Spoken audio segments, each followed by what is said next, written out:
오늘 발표한 내용은 중국 영화에서 제한된 지식계층의 표상이다 라는 주제로 발표 시작하겠습니다. 실제 이제 우리가 이제 지식에 대한 지식과 관련된 인물에 대한 개념들이 많죠. 뭐 지식 분자도 있고 지식 계층도 있고. 그래서 지식 분자라는 거는 이제 지식인이에요. 지식 분자는 중국에서 지식 분자라는 얘기도 있는데 이거는 러시아 혁명과 관련돼서 이제 비판적이고 사회에 참여하고 그리고 수치심도 있고 그리고 뭐 실질적인 사회 변혁을 위해서 적극적으로 활동하는 사람을 지식 분자라고 하고 지식인이라고 하죠.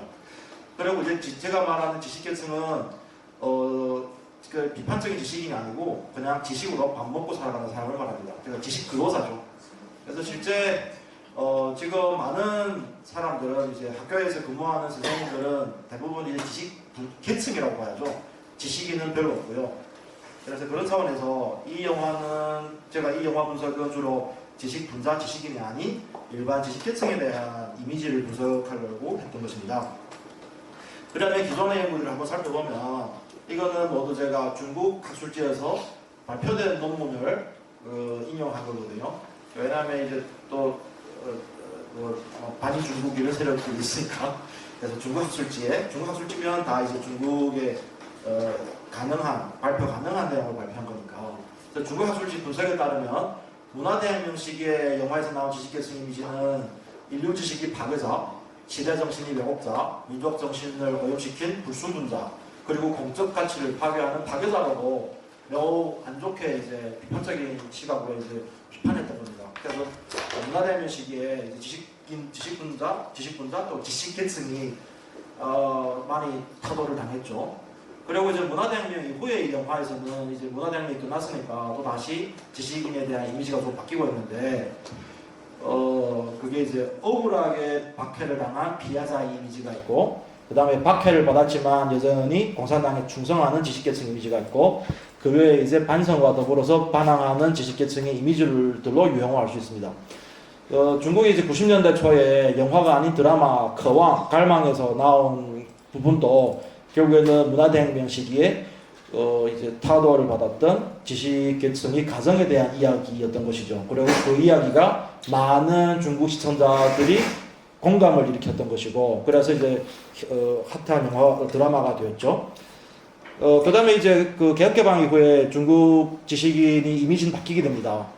그래서 79년부터 89년, 그래서 80년대에 지식인들은 이제 정치투쟁 중심에서 벗어나서 일상생활로 돌아온 일반 이미지로 바뀌게 되는 거죠. 특히 남성 중심으로.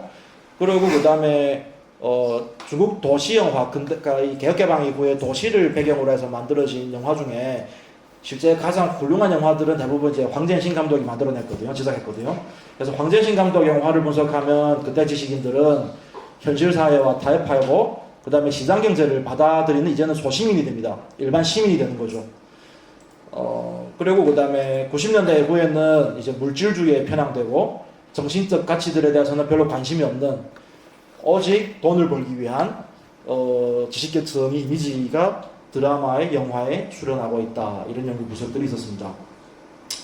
그러면 제 이번에 발표할 내용의 연구 문제는 중국 영화에 제한된 지식계층의 표상이고 주로 이제 카이시마화 코미디 영화 미스터 동키를 중심으로 해서 인물 분석을 했습니다. 그래서 이때 했던 지식계층도 여러 가지 또 분류를 나누거든요. 이제 국가를 대표하는 잘 나가는 지식계층이 있는가 하면 일반인들도 있고 또 주변부에 밀려나는 지식계층들도 있고 그래서 제가 주로 관심 가졌던 거는 잘 나가는 지식계층보다는 이제 주변부에 밀려난 지식계층을 중심으로 해서 그 인물들이 유형화시키고 유형화된 인물들이 각각 어떤 특성들이 있는지를 이제 살펴봤습니다. 영화 미스터 동키는 이거 중국어로 리더슈이죠. 그래서 감독은 조선하고 료로가 있고 그 다음에 어느 시대에나 어울릴 수 있는 작품이라는 것은 하나 우화 같은 작품입니다. 우화 같은. 그래서 특정한 시기, 특정한 시대적 배경이라고 생각하기보다는 어쩌면 지난 100년을 관통하는 시간적으로는 지난 100년을 관통할 수도 있고 또 이 공간적으로는 제가 이 영화를 왜 분석했냐면 이 영화를 선택하고 이 영화에 대한 분석을 하고 이 영화에 대한 논문을 썼는데 이 영화를 보면서 무슨 생각이 들었냐면, 제가 중국에서도 이제 교수했고 한국에서 지금 교수하고 있는데 중국과 한국이 참 비슷하다, 비슷한 점이 많다. 그래서 비슷한 점이 많은데 지식인 계층도 비슷하지 않을까? 살아가는 생활 상황, 그리고 지식 계층에 대한 한국 사회나 중국 사회에 대한 인식이 서서히 비슷해지고 있다. 그래서 한국과 중국을 관통하는, 어쩌면 제가 보기에는 일본도 관통할 수 있다고 생각합니다. 그래서 동아시아 전체를 관통할 수 있는 지식계층의 이미지가 아닐까라는 생각을 했고, 비록 중국 영화를 분석했지만, 그래서 여러분, 제가 발표는 하지만 지금 이 제 발표를 듣고 계시는 여러분들께서는 그냥 중국의 지식인이라고 생각하지 마시고 한번 생각해봐요. 한국의 지식인은 어떨까? 지식계층은 어떨까? 일본의 지식계층은 어떨까? 또 중국의 지식계층은 어떨까? 되게 유사하거든요. 그래서 이 영화를 선택했고, 이 영화의 제작 시기는 2016년도입니다. 그러니까 개봉시기. 그 전에 제작했고, 이 영화는 먼저 연극을 통해서 그 무대에 올랐고, 무대에 올라서 이제 시나리오도 계속 개선했고, 그런 과정에서 이제 나중에 영화를 만든 겁니다. 그 흥행 수익은 1.73억 위안인데 원화로 하면 344억 위안, 344억 원이죠. 원화로 하면 제작비 476%입니다. 4배를 버는 겁니다. 제작비 4배를 번 거예요. 이게 블랙 코미디라서 중국 시장에서 블랙 코미디가 안 통하거든요. 중국 시장에서 블랙 코미디가 안 통해서 이 사람들도 제작할 때 이걸 제작해서 상영하면 과연 이 제작비를 회수할 수 있을까라는 고민을 했던 겁니다. 근데 생각 밖으로 대박이 난 거죠. 그리고 이거는 2016년도에 수익률을 가장 높은 중국 영화입니다. 그리고 이제 데이터베이스는 전 세계 영화의 평론 그 사이트거든요. 이 데이터베이스에 평점이 7.6점으로 2010년대를 관통하는 전체 중국 영화 중에 탑10에 들어가는 중국 영화입니다. 그리고 더반의 평점도 8.3. 그러니까 다시 말하면 이 데이터베이스에 평점이 높다는 것은 중국인들만 높게 평가한 것이 아니라 이 영화를 봤던 세계적인 모든 사람들이 긍정적인 평가를 했다는 의미를 알 수가 있겠죠. 영화 이야기는 이야기는 먼저 하지 않겠습니다. 왜냐하면 제가 이 논문 쓸 때 중요한 목적은 여러분들이 혹시 중국 영화에 관심 없는 분들도 한번 이 영화를 보시는 게 어떨까, 재밌는 영화. 그래서 이제 이 영화를 가져왔기 때문에 저 시나리오는 얘기 안 하겠습니다. 보십시오. 그래서 이제 영화에 나오는 인물 네 분을 이제 분석했는데, 하나는 현실타협형 인물입니다. 이분은 이제 그 교장 선생님이죠. 교장 선생님. 그러니까 다시 말하면 이 학교 기관 같은 데서 이제 그 고위직에 있거나 관리자입니다. 관리자. 이 관리자인데 이 사람은 어떤 성격을 가지고 있냐면 좀 위선자예요. 어떻게 위선자냐면 항상 어쩔 수 없다, 현실 어쩔 수 없어. 그래서 현실과 타협해야 돼 하면서 그 수단 방법을 가리지 않고 이제 뭐 사기극도 벌이고 뭘 하는데, 결국에는 이 사람의 목적은 이 조직을 어떻게 유지하려는 겁니다. 이 학교가 붕괴 안 되고 이 조직을 유지하면서 직원 선생님들이 계속 선생으로서 살아갈 수 있도록 하기 위한 게 목적이고, 다른 말로 하면 하나의 가장이죠. 가장의 역할에 충실하기 위해서 끊임없이 뭐 수단 방법 가리지 않고 일을 처리한다. 그래서 이런 분들은 결과를 중심으로 생각합니다. 결과, 과정이 어떤 수단은 절대 하면 안 된다, 이런 도덕적인 생각보다는 결과만 좋으면 좋다. 결과를 위해서 모든 것이 가능하다. 그 결과는 나의 공동체, 나의 가족, 나의 구성원이 버텨낼 수 있는 거. 이게 핵심이죠. 그래서 이거는 한국 사회도 이런 분들이 계시죠. 리더들이 우리 조직을 위해서 나는 희생할지언정 어떻게든 뭐 조직을 유지하고 싶다, 이런 사람들이 있으시죠. 그러니까 이런 사람들 같은 경우는 이제 타협을 잘하거든요. 상하 타협을 매우 잘하시는 분들입니다. 그다음 두 번째는 우리 흔히 볼 수 있는 사익추구형이에요. 그냥 돈밖에 몰라요. 학교의 공적 자금도 어떻게 자기 호주머니에 넣으려고 생각하고, 돈이 얼마인가, 이거는 이제 자기가 얼마 가질 수 있냐, 이 고민이 먼저 하는 거죠. 그래서 이런 사람들은 기회주의자예요. 안에는 인민복을 입고 우리는 이제 인민의 복 받겠다 하지만 또 겉으로는 밀크코트 입어요. 나는 돈 많고 권력을 지향하고 있죠. 그리고 또 위선적이면서도 또 고상한 척해요. 항상 명분은 좋아요. 속으로는 돈 가지고 싶은데 말로는 나는 이런 큰 위대한 사업을 위해서 나는 이 일을 한다, 이런 사람들이죠. 그래서 여기서 또 이 사람이 말로는 중국 농민들이 탐욕, 우매함, 나약함, 사익추구, 욕망을 변화시키기 위해서 교육에 종사하고 있다, 농민교육에 종사하고 있다지만 실제 이 사람이 딱 요 유형이죠. 탐욕스럽고 우매하고 나약하고 사익추구밖에 모르는 사람이죠. 그리고 이 사람들도 그러니까 매우 차별적인 시선을 가지고 있습니다. 나는 공부를 했으니 너는 공부를 못했잖아. 그래서 이제 한국 사회도 그런 얘기가 있었죠. 교육부 한 직원이 한 고위관료가 개돼지라는 말이 있었잖아요. 일반인들은 개돼지다 그런 얘기 있었죠. 그러니까 그런 거 비슷한 겁니다. 다른 사람은 뭐 나는 뭐 공부했으니까 공부 못한 사람은 개돼지고 내가 그 사람들을 깨우쳐야 돼. 자기만 똑똑한 척 하는 거죠. 그렇지만 이제 취약한 정체성을 가지고 있습니다.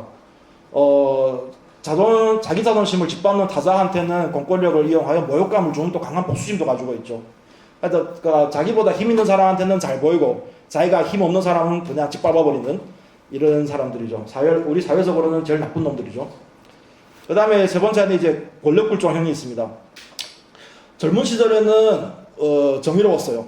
젊은 시절은 정의롭고 젊은 시절에는 학생을 위하고 공적인 가치를 위하고 이런 사람들이죠. 청년 세대들이 이런 사람들이 많죠. 상대적으로. 그래서 중국에서는 이런 사람을 펀칭이라고 하고 한국에서도 청년 세대가 이제 열심히 노력한 끝에 민주화를 가지고 오죠. 그런데 이런 사람들은 공적인 것에 대한 인식을 가지고 있어요. 하지만 권력 앞에서는 나중에 이제 한번 총맛을 보고 한번 권력이 휘두르고 나면 이 사람들이 이제 굴복하죠. 철저하게. 그래서 다시는 말을 안 하고 시키는 대로만 하고, 그러니까 실업증을 걸렸다고 합니다. 이런 사람들은 말을 할 수 없는, 즉 자기 말을 할 수가 없는 사람이죠. 남이 듣고 싶은 말만 하는 사람들. 그래서 한국도 민주화 운동 과정에서 끝까지 싸웠던 사람들은 또 그 이제 뭐 국회의원도 되고 하지만 또 그 과정에서 또 이제 편향된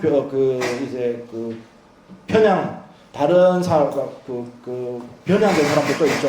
그래서 그런 사람들이 있는 것이고, 그래서 이런 사람들은 권력에 쉽게 동조되는 군중으로 쉽게 전락할 수가 있습니다. 그 다음에 마지막 가장 서글픈 사람이죠. 세상에서. 이런 사람들은 항상 주변부에 있어요. 그리고 자유가 있어요. 자기가 있어요. 항상 내 마음속에 자기가 있고 자유를 지향하고 있고, 그래서 이 사람들은 권력을 별로 가지고 싶어 하지 않아요. 권력보다는 다른 사람과 화목하게 잘 보내기를 바라고 있고 자기 양심을 지키려고 해요. 그래서 여기서 나오는 유일한 아니죠. 여기서 나오는 유일한 여자 선생님이죠. 여자 선생님인데 이분은 뭐 성적인 쾌락도 즐기지만 결국 그것도 이제 자유죠. 성적인 쾌락 즐기는 것도 자유고, 하지만 이 사람은 이제 남을 해치면서까지 자기 그 사기극에 가담하고 싶어 하지 않거든요. 그래서 스톱했는데 그 대가는 이 사람은 조직에서 왕따당하고 조직에서 짓밟힘을 당하게 되고 그 조직에서 배제되는 사람이 되는 거죠. 그래서 마지막에 영화에서 이 사람은 자살을 선택합니다. 미쳐버리고 자살을 선택합니다. 그래서 어쩌면 자유를 지향하는 사람들이 마지막 선택이 길이 아닌가 싶은 생각도 들면서 매우 슬픈 것이죠. 네, 그래서 네 가지 사람이 있고, 그렇다면 지식계층이 생존 공간은 어떠한가? 두 가지로 나누면 이제 하나는 이제 특파원 같은 경우는 관료입니다. 관료 같은 경우는 그래요. 내가 여기서 못하면 다른 데 가서 관료하면 되지. 뭐 어때? 뭐 이런 생각까지죠. 실제 관료들 그렇지 않을까요? 중국만 그런가? 한국은 안 그래요? 관료들이 나 여기서 일 잘못하면 다른 데가 관료하면 되지. 잘리지 않은 순간은, 뭐 감옥 가지 않은 순간은. 마찬가지입니다. 일본도 마찬가지일 거예요. 그리고 학교라는 거는, 이 공간에서 학교라는 거는 사람됨을 배우자와 일하는 것을 배우자라는 경쟁이 시작됩니다. 자기 양심을 지키는 사람으로서 살 것인가, 또 사람으로서 학생을 키울 것인가라는 문제가 있고, 또 다른 면에서는 인간성 하나도 안 중요해. 공부 잘하면 돼. 학점 좋으면 돼. 그러면 명문대학 가고, 그러면 권력을 가지고 이런 사람들. 그래서 이것은 일하는 것을 배우자. 그러면 도대체 우리는 어떤 선택을 해야 되냐. 이런 문제가 놓이게 되는 거죠.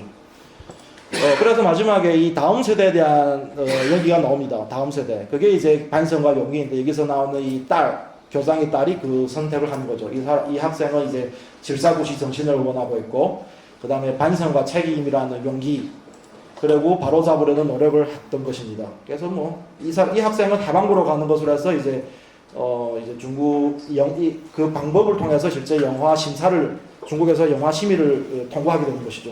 그래서 이거는 기술적인 문제라 여기서는 딱히 안 다루겠습니다. 그래서 결론적으로는 어쩌면 우리 지식계층이 크게 네 가지 유형이 아닐까라는 생각이 듭니다. 하나는 현실에 타협하면서 권력을 가지는 사람, 권력을 가지는 사람, 그리고 큰 형님이 되고 싶은 사람이죠. 그 다음에 두 번째는 사익만 추구하는 거죠. 그 다음에 세 번째는 권력도 아니고 사익이라기보다는 그냥 군중처럼 그냥 이 줄 섰다 저 줄에 섰다 그러면서 결국 아무것도 아닌, 그리고 자기 주관성도 없고 자기 생각도 없고 자기 방향성도 없고 이런 사람들이 많죠. 서글픈 겁니다. 그리고 이제 마지막 자유지향형. 그래서 현실에서 자유지향형은 뭐 자살, 이거는 극단적으로 이건 영화에서 극화시킨 거고, 현실에서 자살지향형은 그냥 사회적인 권력에서도 권력 승진에서도 별로 관심 없고 그냥 자기 자신을 즐겁게 사는 사람들. 그래서 이런 사람들이 어쩌면 진짜 우리 교육에서 중요한 역할을 해야 되지 않는가. 그리고 그 학생들 키움에 있어서도 그 개인성에 대한 강조, 인간성에 대한 강조, 도덕성에 대한 강조, 자기 주체성에 대한 강조를 해야 되는데 결국 이런 사람들은 이 조직에서 주변화되는 현실에 놓여 있다. 이것은 중국뿐만 아니라 한국, 일본, 아마 전 세계가 똑같을 것입니다. 그게 또 현재 양극단으로 달리고 있는, 빈부격차가 양극단으로 달리고 있는 현실 사회에서 더 주변화로 밀려나는 상황이 놓이게 되는 것이죠. 그래서 오늘 제 발표는 여기까지 마치겠습니다. 참 재미없는 발표를 들어주시느라 고생 많으셨습니다. 감사합니다.